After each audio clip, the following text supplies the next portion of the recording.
بسم اللہ الرحمن الرحیم۔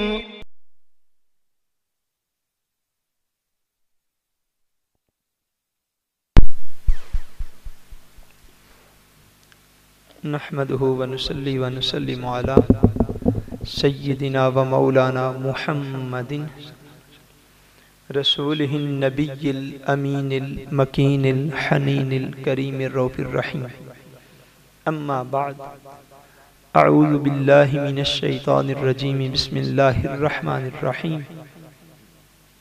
عن الأسود قال رأيت عمر بن الخطاب يرفع يديه في أول تكبيرة ثم لا يعود۔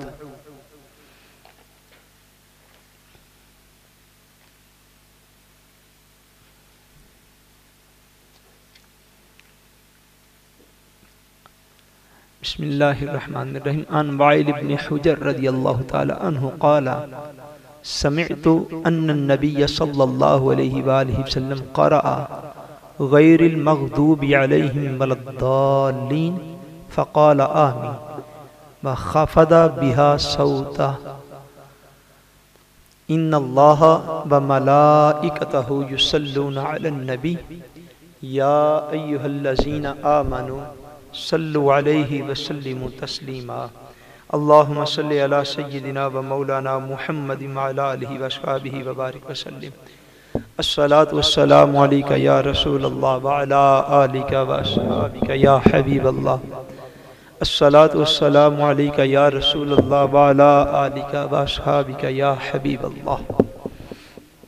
اللہ تبارک و تعالی وحدہ لا شریک کا بے پایاں فضل و کرم اور احسان و انعام ہے کہ جس نے باعث تخلیق کائنات رحمت للعالمین شافع روز جزا حضور سیدنا محمد مصطفیٰ صلی اللہ علیہ وآلہ وسلم کے مبارک وسیلہ سے ہم سب کو دولت ایمان عطا فرمائی۔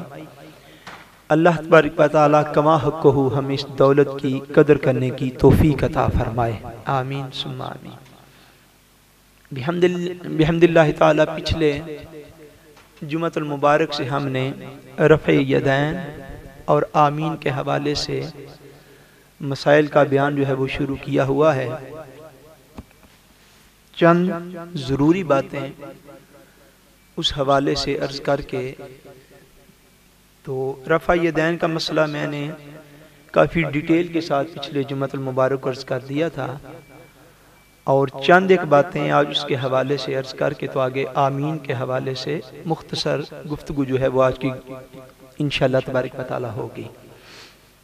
میں نے عرض کیا تھا کہ جب کسی ایک عمل پر حضور صلی اللہ علیہ وسلم کے دو مختلف معمولات مل جائیں تو پھر احادیث کی اندر ایک لفظ جو ہے اس میں ریسرچ میں بولا جاتا ہے کہ وجہ ترجیح، کہ کس حدیث کو کس حدیث پر زیادہ ترجیح حاصل ہے، کون سی حدیث پاک کس حدیث پاک سے زیادہ جو ہے وہ سند کے لحاظ سے مضبوط ہے یا شواہد کے لحاظ سے مضبوط ہے، یا بالعموم جو فقہائے احناف ہیں رحمہ اللہ علیہم وہ جو ہیں احادیث میں تطبیق جو ہے وہ کرتے ہیں کہ احادیث کو زیادہ سے زیادہ جو ہے وہ فالو کیا جا سکے، اور اگر کبھی کوئی ایسی صورت نہ بھی نکلے تو پھر احادیث میں سے کسی ایک حدیث پاک کو جو ہے بہت سے دلائل کی روشنی میں ترجیح حاصل ہوتی ہے دیگر احادیث پاک پر فنی لحاظ سے۔ میں نے عرض کیا تھا کہ صحابہ کرام رضوان اللہ علیہم اجمعین حضور نبی کریم صلی اللہ علیہ وسلم کے رفع یدین کرنے کا عمل، یعنی رکوع جاتے ہوئے آپ کا ہاتھوں کو اٹھانا یا رکوع سے اٹھتے ہوئے پھر ہاتھوں کو اٹھانا اور اللہ اکبر کہنا یا سمی اللہ لمن حمدہ کہنا، یا سجدہ میں جاتے ہوئے پھر اللہ اکبر کہتے ہوئے ہاتھوں کو اٹھانا، یہ جو عمل مبارک ہے رفع یدین کا عام طور پر رکوع کے ساتھ جو ہے یہ کیا جاتا ہے۔ یہ رفع یدین کا عمل مبارک یہ بھی حضور صلی اللہ علیہ وسلم سے ثابت ہے، اور اسی طرح نبی کریم صلی اللہ علیہ وسلم سے رفع یدین نہ کرنے کا عمل مبارک یہ بھی حضور سے ثابت ہے، بولیے حضور سے ثابت ہے۔ اب اس میں جو بات سمجھنے والی ہے وہ ہماری یہ ہے کہ پہلے میں نے پچھلی دفعہ ایک جملہ میں نے عرض کیا تھا کہ کچھ لوگ جو ہیں وہ بڑی بے احتیاطی کا دامن جو ہے وہ اختیار کر لیتے ہیں، اور ان بے احتیاطی کرنے والے لوگوں میں کوئی عام جن کو 10 12 100 200 400 بندہ سننے والے وہ نہیں، ہزارہ لوگ جن کو سنتے ہیں وہ لوگ بھی اس کے اندر شامل ہیں۔ اور اتفاق ایسا ہوا کہ اسی ہفتے کے دوران، پچھلے جمعے سے لے کر اس جمعہ کے دوران مجھے کچھ لوگوں نے بتایا بھی کہ وہ لوگ جن کو ہزارہ لوگ بیٹھ کر سنتے ہیں، انہوں نے بھی اپنی میڈیا پر یا ٹیلی ویژن پر اس طرح کے تصورات دیتے ہیں، اور جو بالکل مکمل طور پر غلط ہے ایسا تصور دینا لوگوں کو کہ حضور صلی اللہ علیہ وسلم نے تو آمین اونچی آواز سے کہا، اور احادیث میں بخاری شریف میں، مسلم شریف میں، دیگر کتابوں کے اندر یہ موجود ہے۔ اور امام اعظم رحمۃ اللہ تعالی علیہ، یہ میں نے عرض کیا تھا، وہ یہ کہتے ہیں کہ آمین کو آہستہ کہو، آمین کو آہستہ کہو، یا حضور نے تو رفع یدین فرمایا۔ اور امام اعظم اور 1300 سال کے حنفی علماء جو ہیں اور ان کے ماننے والے جو ہیں وہ یہ کہتے ہیں کہ رفع یدین نہ کرو۔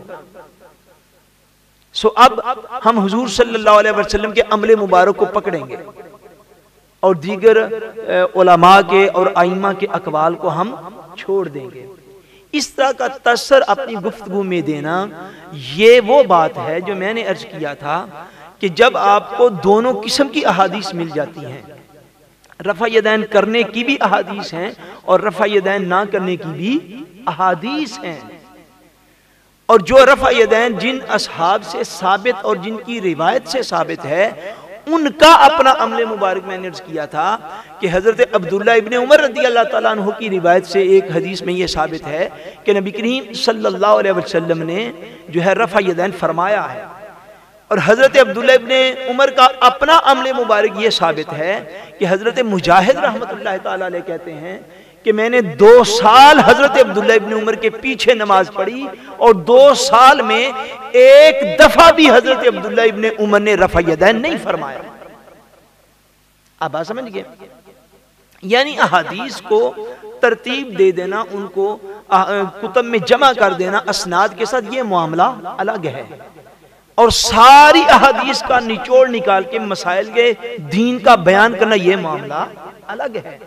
میں نے یہ عرض کیا تھا کہ یہ گفتگو علمی بددیانتی ہے، ایسا کرنا یہ علمی بددیانتی ہے کہ رفع یدین کرنے کے عمل کو تو آپ حضور سے نسبت جب دیتے ہیں، سو رفع یدین نہ کرنے کے عمل کو آپ حضور اور صحابہ سے کیوں نہیں نسبت دیتے؟ آپ بات کو سمجھ رہے ہیں؟ کہ جب احادیث دونوں طرف کی موجود ہیں، پچھلی دفعہ میں نے حدیث پاک پڑھی تھی، وہ بھی حضرت عبداللہ ابن عمر سے ہی مروی ہے کہ آپ نے فرمایا کہ حضور نے رکوع سے اٹھتے ہوئے اور رکوع میں جاتے ہوئے حضور نے اپنے ہاتھوں کو نہیں اٹھایا۔ جب آپ اس طرح کہتے ہیں کہ آمین اونچی آواز سے کہنا، اس عمل کو چونکہ آپ خود کر رہے ہیں تو نسبت دے دیتے ہیں، اور بے شک وہ نسبت دینا درست ہے، وہ نسبت دیتے ہیں کہ حضور نے ایسا کیا سو ہم کر رہے ہیں۔ مسائل کے اندر یہ ڈنڈی مارنے کا عمل اگر امت کے اندر نہ ہوتا تو باخدا یہ امت فرقہ واریت میں مبتلا نہ ہوتی۔ ایسا فعل نہیں اور ایسا قول نہیں دینا چاہیے جب ہم نے ساری عمر، ہم سے مراد میں نے عرض کیا تھا، ہمارے ہم کو بھی آپ سمجھا کریں، ہم سے مراد بعض اوقات ساری تاریخ کے علماء اور ان کے ماننے والے مبلغین ہوا کرتے ہیں۔ اس وقت بھی دنیا میں کروڑہا مسلمان، کتنے؟ 1 2 نہیں، کروڑہا مسلمان ایسے ہیں جو کہ رفع یدین نمازوں میں نہیں کرتے۔ کروڑوں مسلمان ایسے، کروڑوں میں جن کی تعداد ہے جو کہ اونچی آواز سے آمین نہیں کہتے ہیں۔ جب آپ ایسا کریں گے تو معاملہ بالکل گڑبڑ ہو جائے گا۔ ہم نے یہ عرض کیا تھا کہ جب ہم ایسا نہیں کرتے، نہ رفع یدین کرتے ہیں، نہ اونچی آواز سے آمین کہتے ہیں، اس کے باوجود ہم یہ کہتے ہیں کہ رفع یدین کرنا بھی عمل مصطفیٰ سے ثابت ہے، اور آمین اونچی آواز سے کہنا بھی عمل مصطفیٰ سے ثابت ہے۔ اگر ہم نہ کرنے کے باوجود، نہ کرنے کی جو وجوہات ہیں وہ میں نے 1 2 عرض کی تھی، 1 2 آج عرض کرتا ہوں، نہ کرنے کے باوجود جب ہم یہ ایکسپٹ کرتے ہیں، ہم یہ ایکسپٹ کرتے ہیں اور دنیا کو بتاتے ہیں، یہ چیز جو ہے اس کو کہتے ہیں علمی دیانت۔ اس کو کیا کہتے ہیں؟ علمی، کہ علمی طور پر دیانتداری کے ساتھ قوم کو علم دین پہنچانا۔ اور یہ علمی بددیانتی ہے کہ اگر آپ رفع یدین کرتے ہوں تو یہ تو کہیں کہ رفع یدین کرنا حضور سے ثابت ہے، مگر یہ کہیں کہ نہیں رفع یدین نہ کرنے کا حکم امام اعظم نے دیا ہے، یہ علمی بددیانتی ہے کہ اب چونکہ خود اونچی آواز سے آمین کہتے ہیں تو یہ کہیں کہ اونچی آواز سے آمین کہنا تو حضور کی سنت سے ثابت ہے۔ اور ابھی میں نے خطبے میں حدیث پاک پڑھی، آگے میں جا کے اس کا ترجمہ بھی کرتا ہوں، اور جب آمین آہستہ کہنے کی باری ہے تو آپ کہیں نہیں یہ تو امام اعظم کا قول ہے، یہ علمی بددیانتی ہے۔ یہ کیا علمی بددیانتی ہے؟ عدل کی تعریف یہ ہے کہ عدل کہتے ہیں کہ کسی چیز کو، عدل کی جب آپ تعریف پڑھیں گے نا لغت کے اندر، تو عدل کی تعریف یہ ہے کہ کسی چیز کو اس کے مقام پر رکھنا، یہ عدل ہوتا ہے۔ کسی چیز کو اس کے مقام پر رکھنا عدل ہے، اور اس کے مقام سے آگے پیچھے اس کو کر دینا یہ ظلم ہوتا ہے۔ یہ کیا ہوتا ہے بولیے؟ یہ ظلم ہوتا ہے۔ مثلا میں مثال دے دیتا ہوں، اگر کوئی شخص معاذ اللہ کسی کا مال چوری کر لے، کسی کا مال چوری کرے تو چوری ثابت ہو جائے تو دین میں اس کی سزا کیا ہے بولیے؟ بولے نا، ہاتھ کاٹ دینا۔ اب اگر دنیا میں کسی جگہ پر ہاتھ کاٹا جاتا ہو چوری کی سزا پر، اور عین اسلامی طریقے پر اس کا ثبوت ہو جائے، بندہ چور ثابت ہو جائے، اس کا جب ہاتھ کاٹنے لگیں گے تو اس وقت کوئی بندہ اٹھے اور چند پیسے لے کر لوگوں سے سیمینار منعقد کروانے شروع کر دے کہ دیکھیں جی اس سے تو یہ بندہ معذور ہو جائے گا، یہ تو اپاہج ہو جائے گا، یہ تو ساری زندگی اس کو تو ایک روگ جو ہے وہ لگ جائے گا، سو آپ انسانی حقوق کے تحت ایسا کریں کہ اس کو معافی دیں۔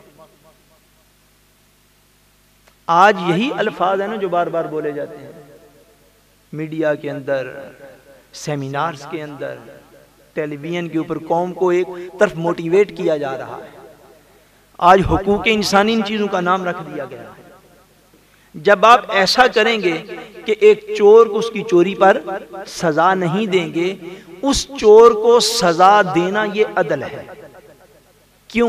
کہ اس چیز کو اس کے مقام پر رکھا جائے، جو چیز جس مقام پر رکھنے کے قابل ہے۔ اب اگر اس چور کو معاف کر دیا جائے تو معاف کرنا جو ہے یہ ظلم ہے۔ شرع کی نظر میں یہ کیا ہوا؟ بولیے نا، یہ ظلم ہوا کہ جو چیز جس مقام پر رکھنے کے لائق تھی اسے اس مقام پر نہیں رکھا گیا۔ اب کسی بھی معاملے میں آپ لے لیں، درجنوں مثالیں دی جا سکتی ہیں، درجنوں مثالیں دی جا سکتی ہیں۔ اس بات کو سمجھیں کہ کسی چیز کو اس کے مقام پر رکھنے، اسی طرح بیان کے اندر جب آپ گفتگو کرتے ہیں، تبلیغ دین کرتے ہیں، تو اس تبلیغ دین کے اندر ایک عدل ہوتا ہے، اور وہ عدل یہ ہے کہ جو فرض ہے اس کو فرض کہا جائے، جو واجب ہے اس کو واجب کہا جائے، جو حرام ہے اس کو حرام کہا جائے، جو مکروہ تحریمی ہے اس کو مکروہ تحریمی کہا جائے، جو عقائد ہیں ان کو عقائد کہا جائے، جو اعمال ہیں ان کو اعمال کہا جائے، اور اسی طرح جو چیزیں سنت سے ثابت ہیں انہیں سنت سے ثابت مانا جائے، اور اس میں آپ کا جو موقف ہے اس کو بیان کیا جائے۔ نہ یہ کہ آپ دوسروں کے رد کرنے کے شوق میں اتنا آگے چلے جائیں، اتنا آگے چلے جائیں کہ جو اعمال حضور کی سنت سے ثابت ہوں اور حضور کے اپنے اعمال ہوں، ان پر بھی کہہ دیں کہ یہ امام ابو حنیفہ کا قول ہے، یا فلاں کا قول ہے، یا فلاں کا قول ہے، معاذ اللہ حضور کا قول یا فعل نہیں ہے۔ یہ کہنا جو ہے یہ تبلیغ دین کے میدان میں یہ ظلم ہوتا ہے۔ یہ کیا ہوتا ہے؟ یہ ظلم ہوتا ہے کہ جو بات جس لیول کی تھی، یہ فروعی معاملات ہیں نا، کون سے؟ بولیے، فروعی معاملات، رفع یدین کرنا، آمین اونچا یا آہستہ آواز کے ساتھ کہنا، یہ فروعی معاملات ہیں امت کے۔ اور جب فروعی معاملات پر بھی جو بندہ بد دیانتی سے قول دیتا ہو، علمی دیانت کا خیال نہ رکھتا ہو، صرف اس بنا پر کہ جو کچھ وہ کر رہا ہے اسی کو ثابت کیا جائے، یہ چیز وہ ہے جو امت مسلمہ کے اندر فرقہ واریت کا باعث ہے۔ میں یہ عرض کر رہا ہوں کہ 1300 سال سے آج تک، اور آج بھی کروڑ مسلمان جو رفع یدین نہ کرنے والے، ہم نہ کرنے کے باوجود یہ کہتے ہیں کہ جو رفع یدین کر کے نماز پڑھے گا وہ بھی حضور صلی اللہ علیہ وسلم کی سنت سے ہی نماز پڑھے گا۔ کیوں؟ اس لیے کہ ہم نے یہ عرض کیا تھا کہ رفع یدین کرنا یا نہ کرنا اٹ سیلف نہ فرائض میں سے ہے نہ ہی واجبات میں سے ہے، یہ آپشنل معاملہ ہے۔ اور جب آپ آپشن اختیار کرتے ہیں احادیث سے تو اس وقت آپ دیکھتے ہیں کہ اعلیٰ اور جید احادیث کون سی ان کو اختیار کر لیتے ہیں، اور جو اعلیٰ اور جید نہیں ہوتی ان کو، چونکہ معاملہ سنت کا ہوتا ہے، معاملہ فرض یا واجب کا نہیں ہوتا۔ سو ایسی دلیل اختیار کرنا یا ایسے قول دینا کہ معاذ اللہ کہ جو کچھ ہم کریں وہی صحیح ہے اور جو دوسرے کریں یہ غلط ہے، ایسا قول اور ایسی دلیل اختیار کرنا یہی بندے کی اٹ سیلف جہالت کی نشانی ہوا کرتا ہے، کیونکہ معاملہ فرائض یا واجبات کا نہیں بلکہ معاملہ ایک سنت، اور اس میں بھی جو ہے آپ کو جو آپشن حاصل ہے یہ ویسا معاملہ ہے، فروعی معاملہ جس کو کہتے ہیں۔ اس لیے ایسے لوگوں کی تبلیغ سے بچتے رہنا چاہیے، کیونکہ ہر بندہ ان معاملات کو سمجھ نہیں سکتا۔ جب ہم کہتے ہیں کہ آپ اعتبار اور اعتماد پہلے قائم کریں، اعتبار اور اعتماد کسی شخص کو دیکھ کر پہلے قائم کریں، اس کے بعد آپ ساری کتابوں کو کھنگال نہیں سکیں گے۔ 10 گھنٹے 12 گھنٹے جاب کرنے والا بندہ کس طرح ان معاملات کو سمجھے گا؟ مجھے تو اس بات کی سمجھ نہیں آتی۔ خالی 10 منٹ کا ٹی وی لگا کر دیکھ لینا، اور وہ بھی کسی کی آدھی بات سنی، کسی کی پوری سن لی، تو اس سے معاملات یہ جو ہیں یہ آپ کو سمجھ نہیں آ سکتے۔ حضور نبی کریم صلی اللہ علیہ وسلم نے، میں اب یہ عرض کر دیتا ہوں، دلائل کے اندر 5 منٹ ہے بس۔ حضور صلی اللہ علیہ وسلم نے رفع یدین کا عمل کیا، تو میں نے عرض کیا تھا حضرت عبداللہ ابن زبیر رضی اللہ تعالیٰ عنہ نے ایک شخص کو خانہ کعبہ میں رفع یدین کرتے ہوئے دیکھا، تو فرمایا رک جاؤ، یہ وہ عمل ہے جو حضور نے کیا تھا مگر حضور نے چھوڑ دیا تھا، حضور نے کیا تھا اور حضور نے چھوڑ دیا تھا۔ اور ایک بات اور میں نے آپ کو عرض کی تھی کہ حضرت ائمہ محدثین میں سے کسی نے دلیل دی ایک دوسرے کو کہ حضرت وائل بن حجر کہتے ہیں کہ حضور نے رفع یدین کیا تھا، تو آپ ان کی حدیث کو کیوں اختیار نہیں کرتے؟ یہ امام اعظم کے دور کی بات ہے۔ تو انہوں نے جواباً فرمایا اگر وائل بن حجر رضی اللہ تعالیٰ عنہ نے یا حجر رضی اللہ تعالیٰ عنہ نے حضور کو ایک مرتبہ رفع یدین کرتے ہوئے دیکھا ہے، سو رفع یدین نہ کرنے والی روایات حضرت عبداللہ ابن مسعود کی ہیں رضی اللہ تعالیٰ عنہ، اور حضرت عبداللہ ابن مسعود نے حضور کو ایک کے مقابلے میں 50 دفعہ رفع یدین نہ کرتے ہوئے دیکھا۔ اب آپ سمجھیں، یعنی صحابی کی قربت کا اس میں بڑا رول ہے۔ حضرت عبداللہ ابن مسعود مکہ سے لے کر آخری دم وصال تک حضور صلی اللہ علیہ وسلم کی قربت میں رہے، انہوں نے فرمایا کہ وہ تو نہیں کرتے۔ آگے میں خلفائے راشدین میں سے 1-2 روایات عرض کر کے تو میں بات کو ختم کر دیتا ہوں۔ عن الاسود، حضرت اسود کہتے ہیں، تابعین میں سے ہیں، وہ کہتے ہیں رأیت عمر بن الخطاب۔ اب آپ دلائل کو بھی سمجھتے نا، ہمارا یہ معاملہ ہے ہمارے پاکستانی مسلمانوں کا کہ عام طور پر آخری وقت میں آنا مسجد میں، بعد میں کہنا پتہ نہیں مسئلہ نہیں سمجھ نہیں ہے۔ اچھا، دوسرا معاملہ ہمارا یہ ہے کہ ہم جو کچھ کر رہے ہوتے ہیں ہمیں اس کے اوپر دلائل میسر نہیں ہوتے، ہمیں خود بھی نہیں پتا کہ ہم یہ کیوں کریں، معاملہ ایسے ہے یا نہیں، بولیے کیسے۔ اگر آپ سے کوئی بندہ پوچھتے، جتنے بھی آپ لوگ بیٹھے ہیں بھائی، یہ ہمارے صومالیہ کے بھائی جو ہیں یا مصر کے بھائی جو ہیں یا سعودیہ کے بھائی جو ہیں وہ تو رفع یدین کرتے ہیں اور آپ رفع یدین نہیں کرتے، آپ رفع یدین نہیں کرتے، بھائی وہ تو اونچی آواز سے آمین کہتے، آپ تو اونچی آواز سے آمین نہیں کہتے، تو وہ کہتے ہیں آپ نہیں کہتے، آپ کیوں نہیں ایسا کرتے؟ تو آپ کیا جواب دیں گے؟ میں آپ کو یقین کے ساتھ بتاتا ہوں ہمارے میں سے 99% لوگ کچھ بھی جواب نہیں دیں گے۔ کیوں کہ ہم علم دین کو حاصل کرنے والے لوگ ابھی نہیں بنے، ابھی ہم دنیا کما رہے ہیں، دنیا، اور یہ آج تک تو کسی سے کمائی نہیں گئی۔ آپ بھی کوشش کر دیکھیں، جتنی کمائی گئی باہر آ۔ وہ میں دلائل عرض کرنا چاہتا ہوں کہ آپ کو میں نے یہ عرض کیا تھا کہ حضور نبی کریم صلی اللہ علیہ وسلم نے رفع یدین کا عمل مبارک کیا اور بعد میں چھوڑ دیا۔ اب آئیے حضرت عمر فاروق، حضرت عمر، بولیے نا، حضرت عمر فاروق رضی اللہ تعالیٰ عنہ ہر وقت حضور کی قربت میں رہنے والے اور خلیفہ راشد، خلیفہ راشد حضرت عمر فاروق کا عمل وہ لکھتے ہیں عن الاسود قال رأيت عمر بن الخطاب يرفع يديه في اول تکبیرہ ثم لا يعود۔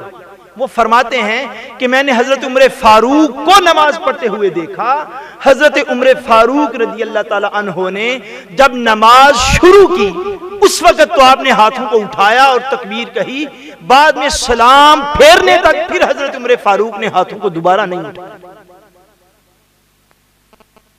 آپ کسی کو اتنا تو کہہ سکتے ہیں کہ ہم رفع یدین نہیں کرتے، اس لیے نہیں کرتے کہ حضرت عمر فاروق نے بھی نہیں کیا، حضرت عمر فاروق نے بھی نہیں کیا۔ اور دلیل اس کی یہ ہے کہ حضرت عمر فاروق نے بھی کیوں نہیں کیا، اس سے ظاہر یہ ہوتا ہے کہ حضرت عمر فاروق کے نزدیک بھی یہ وہ عمل ہے کہ جو نبی کریم صلی اللہ علیہ وسلم نے کیا مگر بعد میں چھوڑ دیا، اس لیے تو حضرت عمر فاروق نے نہیں کیا۔ اگر حضور کا مسلسل دوام کے ساتھ اس کے اوپر عمل ہوتا تو پھر حضرت عمر فاروق نہ چھوڑتے، حضرت عمر فاروق پھر نہ چھوڑتے۔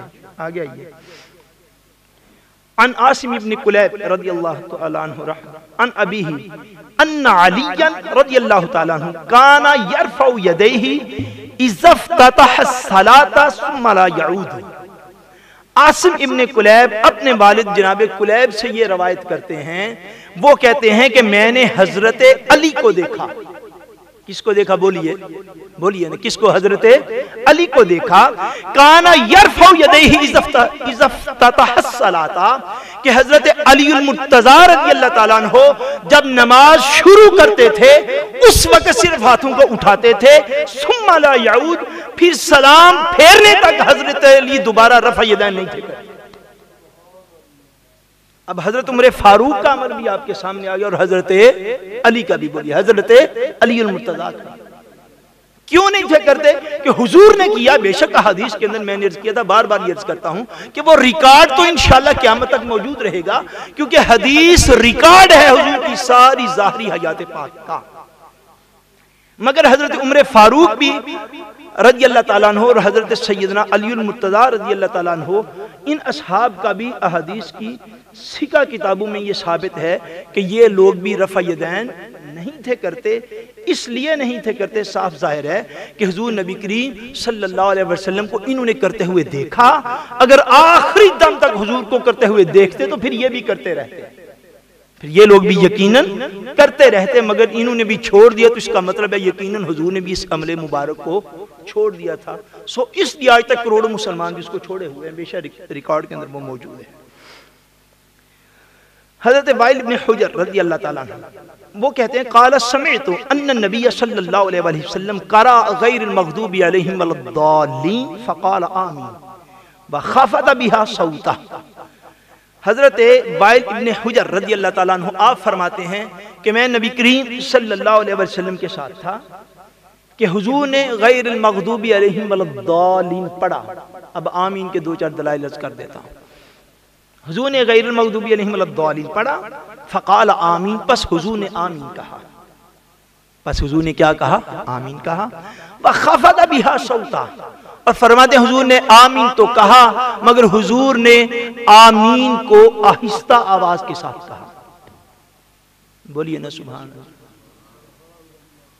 جس طریقے پر بچپن سے آپ نماز پڑھتے آ رہے ہیں میں اس کے دلائل بیان کروں اور آپ یوں ہیں جیسے میں پتہ نہیں آپ کو کیا لکھا۔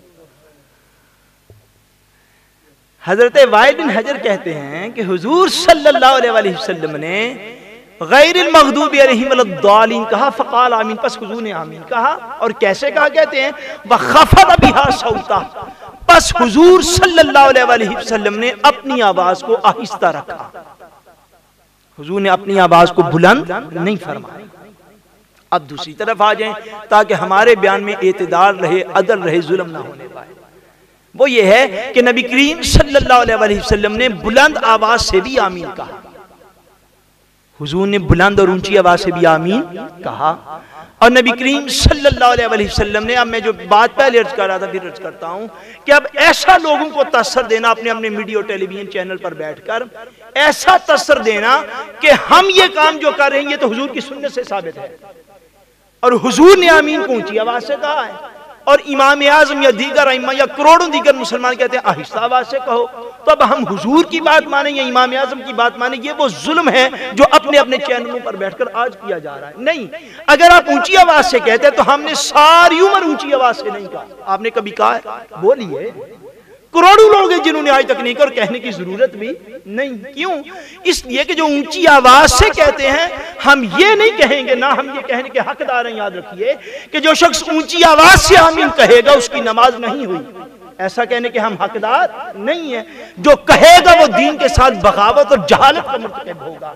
ہم یہ کہیں گے کہ ان کی نماز بھی ہو جائے گی، لیکن جس طرح اونچی آواز سے کہنے کی حدیث ان کے پاس موجود ہے اس کی بھی میں وجہ عرض کرتا ہوں کہ حضور نے اونچی آواز سے کہا، وہ بھی بالکل جائز، درست اور حق ہے، مگر جس طرح حضور نے اونچی آواز سے آمین کہا، حدیث پاک کے صاف الفاظ ہیں وَخَفَضَ بِهَا صَوْتًا، حضور نے آمین کہا مگر حضور نے اپنی آمین پر آواز کو اونچا نہیں فرمایا، آہستہ آواز رکھی۔ اسی طرح حضور نے آہستہ آواز کے ساتھ بھی آمین کہا۔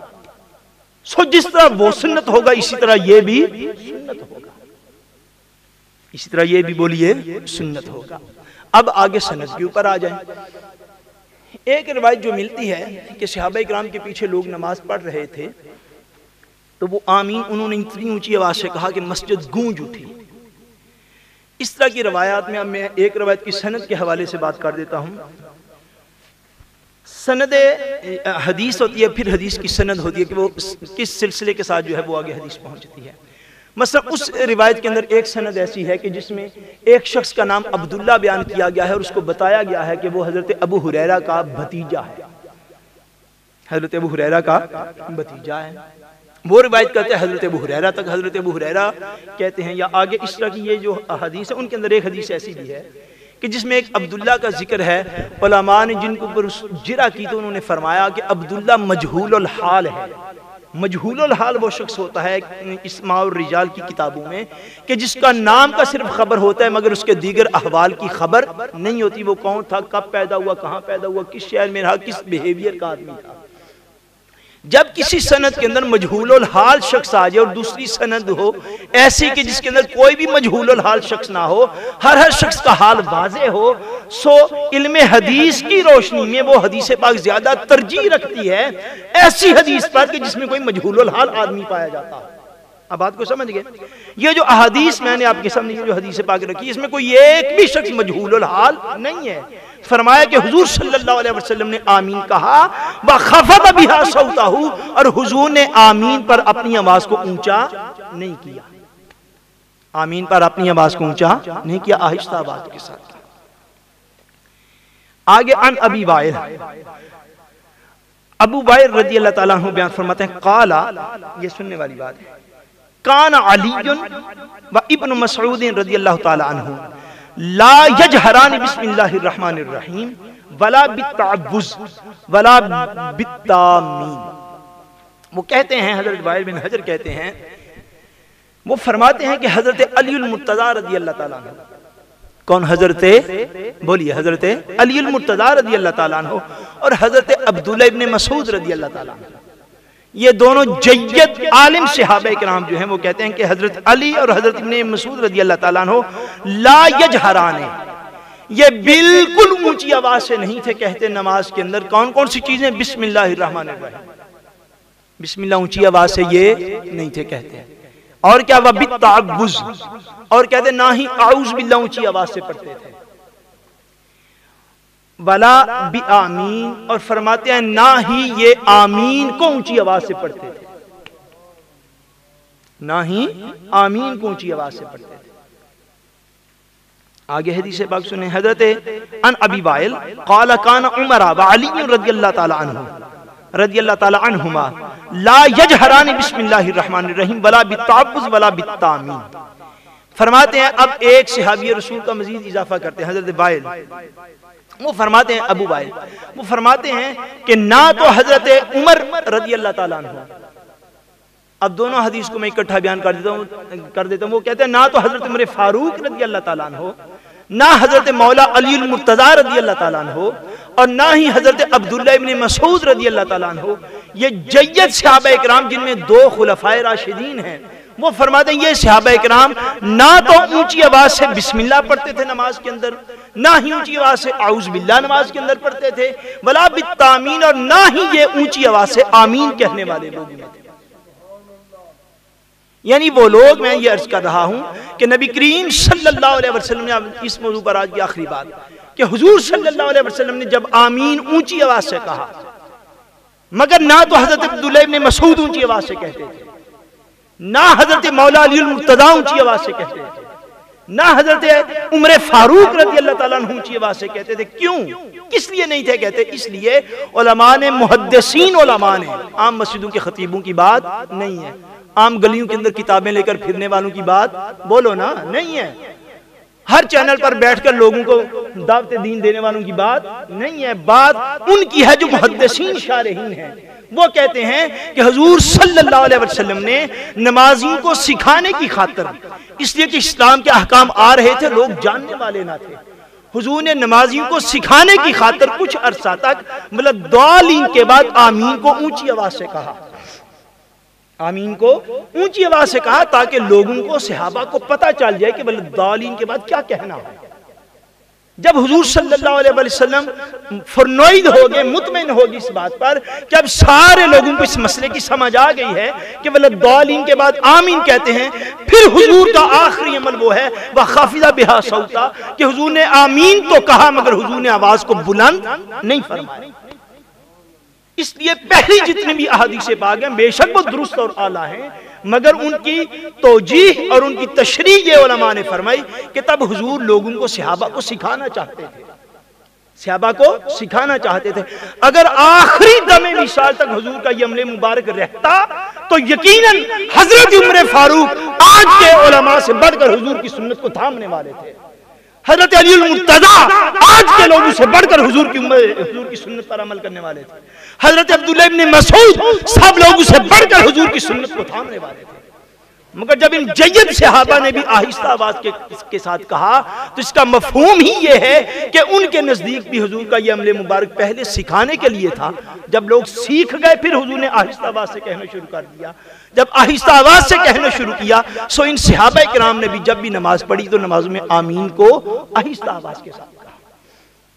اب ہمارا حال یہ ہے کہ ہم جس مسجد میں جائیں اس کے مقتدی ہوتے ہیں، جس ٹیلی ویژن چینل کو آن کر لیں اس کے ناظرین بن جاتے ہیں۔ اب لوگ ایسا سوال کرتے ہیں جی کس مقام پر نہیں ہوتا، اس مقام پر ہوتا ہے۔ اس یا اس مقام کا کوئی تعلق شرع کے ساتھ نہیں ہوتا، شریعت کا تعلق جو ہے وہ قرآن و حدیث کے ساتھ ہوتا ہے۔ چیز دلائل سے ثابت کی جاتی ہے، مقامات سے چیز ثابت بولیے۔ کسی مقام سے بے شک وہ کتنا ہی مقدس مقام ہو، وہاں پر جو اس دور کے لوگ کر رہے ہوں تو اس سے چیز ثابت نہیں ہوگی، چیز ثابت ہوگی اللہ کے قرآن سے یا حضور کے فرمان سے۔ اللہ اکبر، یا رسول اللہ صلی اللہ علیہ وسلم، یا الہ۔ یہ بات ضرور یاد رکھ لیں کہ میں یہ پھر عرض کر دیتا ہوں کہ جو لوگ رفع یدین کے ساتھ نماز پڑھیں ہمارے نزدیک ان کی بھی ہو جاتی ہے، جو آمین کو اونچی آواز سے کہیں ہمارے نزدیک ان کی بھی نماز ہو جاتی ہے، اس لیے کہ ایسا کرنا یا نہ کرنا نہ فرائض میں نہ واجبات میں، نہ معاذ اللہ حرام میں نہ مکروہ تحریمی میں، اگر ان میں ہوتا تو ہم اس میں اس کا بیان کر دیتے جو ہم پہلے کر چکے ہوئے کئی جمعات پر۔ اس بات کو سمجھیں کہ یہ امت کے فروعی مسائل ہیں، لیکن آپ کے ایک نقطہ نظر ہوتا ہے، آپ جو عمل کر رہے ہیں اگر آپ کو پتہ ہی نہیں کہ آپ کیوں کر رہے ہیں تو اس سے بندہ گڑمڑ ہو جاتا ہے۔ پھر یہ سوال ہوتا ہے یہ فلاں مقام پر تو ایسا ہوتا ہے، یہاں پر ایسا نہیں ہوتا۔ بھئی بات فلاں یا یہاں یا وہاں کی کبھی بھی نہیں ہوتی۔ اللہ تبارک و تعالیٰ کے کون سی بات بیان کروں گا، مقدس گھر میں اب وہ لوگ ہم جو عام لوگ ہیں جو یہ کہتے ہیں جی خانہ کعبہ میں یا سعودیہ میں اس طرح ہوتا ہے تو یہاں پر ایسا، یا علماء احناف اس کی تقلید کیوں نہیں کرتے، اس کا ایک جواب دیتا ہوں۔ اگر آپ نے یہاں یا وہاں پہ دین کے مسائل کو لینا ہو تو میں آپ کو یہ عرض کرنے لگا ہوں تاریخ کے اندر یہ بات دکھ بھری ضرور موجود ہے، دکھ بھری بات یہ موجود ہے کہ 23 سال خانہ کعبہ کی تاریخ کے اندر ایسے گزرے ہیں کہ 23 سال خانہ کعبہ میں حجر اسود موجود ہی نہیں تھا۔ کیا میں نے بولا؟ حجر اسود حملہ کیا گیا خانہ کعبہ کے اوپر، ایک قبیلے والے حجر اسود کو اکھاڑ کے لے گئے، خلفائے راشدین کے ادوار سے بڑے بعد کی یہ بات ہے، اور 23 سال تک انہوں نے حجر اسود واپس نہیں کیا۔ اب تاریخ کی اور آپ کھولو نا تو اب کہنا کہ چونکہ 23 سال وہاں پہ حجر اسود نہیں تھا تو اس لیے اب وہ 23 سال آپ کے لیے سند نہیں بن سکتے، کہ بنیں گے نہیں بن سکتے۔ وہ اس لیے نہیں بن سکتے کہ کسی مقام پر کیا ہو رہا ہے وہ کرنے والے انسان ہوتے ہیں، وہ عام انسان ہوتے ہیں جو کچھ سارا کچھ کر رہے ہوتے ہیں، اپنے اپنے علمی دلائل ہیں۔ اگر خانہ کعبہ میں آج اونچی آواز سے آمین کہا جاتا ہے تو صدیوں تک وہاں پر بھی اونچی آواز سے آمین نہیں کہا گیا۔